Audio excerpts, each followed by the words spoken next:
السلام علیکم ورحمۃ اللہ۔ بسم اللہ الرحمن الرحیم۔ صرف 5 منٹ کا مدرسہ قرآن و حدیث کی روشنی میں 16 جمادی الاولیٰ۔ نمبر 1، اسلامی تاریخ۔ غزوہ احد میں صحابہ کرام کی بے مثال قربانی۔ غزوہ احد میں حضور صلی اللہ علیہ وسلم کے صحابہ نے جس والہانہ محبت و فداکاری کا مظاہرہ کیا، اس کا تصور بھی رہتی دنیا تک عالم اسلام کو اپنی مقدس روح سے مالا مال کرتا رہے گا۔ جب مشرکین نے آپ صلی اللہ علیہ وسلم کا گھیراؤ کر لیا تو فرمایا، مجھ پر کون جان قربان کرتا ہے؟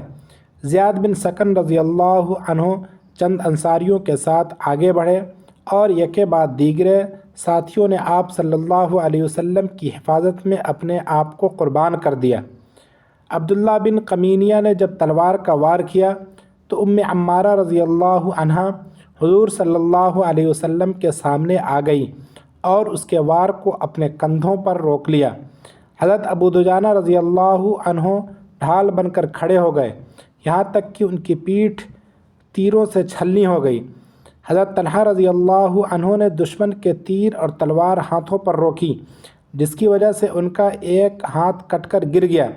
دشمن کی ایک جماعت حملے کے لیے آگے بڑھی تو تنہا حضرت علی رضی اللہ عنہ نے ان کا رخ پھیر دیا۔ غرض صحابہ کرام رضی اللہ عنہم کی حضور صلی اللہ علیہ وسلم سے وفاداری اور جانصاری نے اپنی شکست کو فتح میں تبدیل کر دیا۔ نمبر 2، حضور صلی اللہ علیہ وسلم کا معجزہ، ہاتھ سے خوشبو نکلنا۔ حضرت ام سلمہ رضی اللہ عنہا فرماتی ہیں کہ جس دن رسول اللہ صلی اللہ علیہ وسلم کی وفات ہوئی، اس دن میں نے حضور صلی اللہ علیہ وسلم کے سینے مبارک پر ہاتھ رکھا تھا۔ اس کے بعد ایک زمانہ گزر گیا، میں اس ہاتھ سے کھاتی رہی اور اس کو دھوتی رہی، لیکن میرے اس ہاتھ سے مشک کی خوشبو کبھی ختم نہیں ہوئی۔ نمبر 3، ایک فرض کے بارے میں، مزدور کو پوری مزدوری دینا۔ رسول اللہ صلی اللہ علیہ وسلم نے فرمایا، میں قیامت کے دن 3 لوگوں کا مقابل بن کر ان سے جھگڑوں گا۔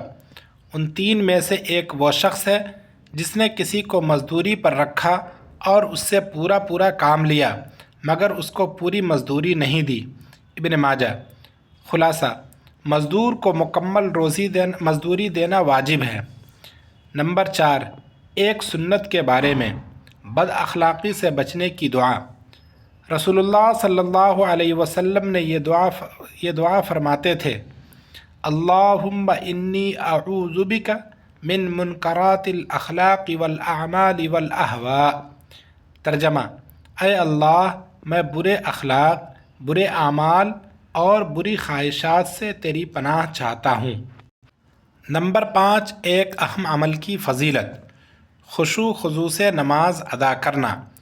رسول اللہ صلی اللہ علیہ وسلم نے فرمایا، جو کوئی خوب اچھی طرح وضو کرے اور 2 رکعت نماز خشوع خضوع کے ساتھ پڑھے تو اس کے لیے جنت واجب ہو گئی۔ ابو داؤد شریف۔ نمبر 6، ایک گناہ کے بارے میں، یتیموں کا مال کھانا۔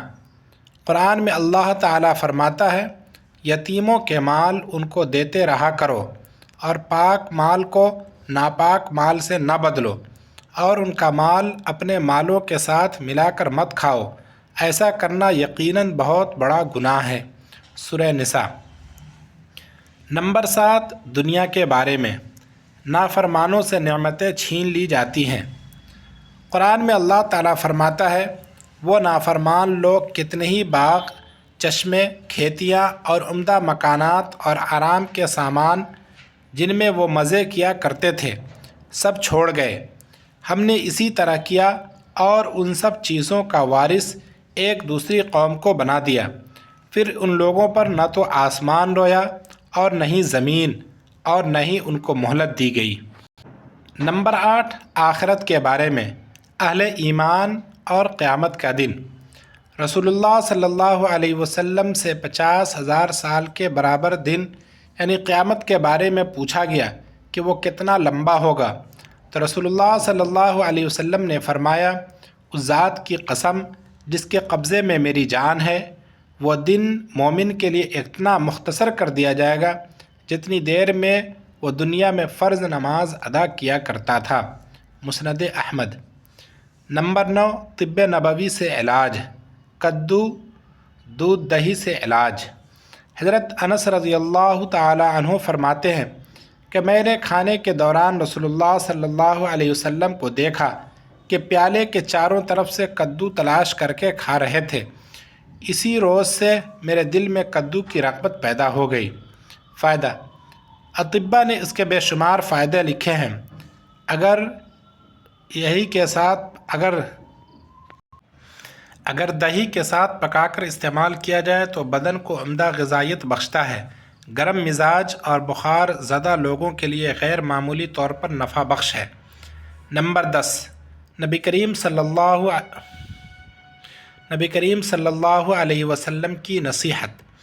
رسول اللہ صلی اللہ علیہ وسلم نے فرمایا، جو اللہ اور آخرت کے دن پر ایمان رکھتا ہو اسے اپنے پڑوسی کا اکرام کرنا چاہیے۔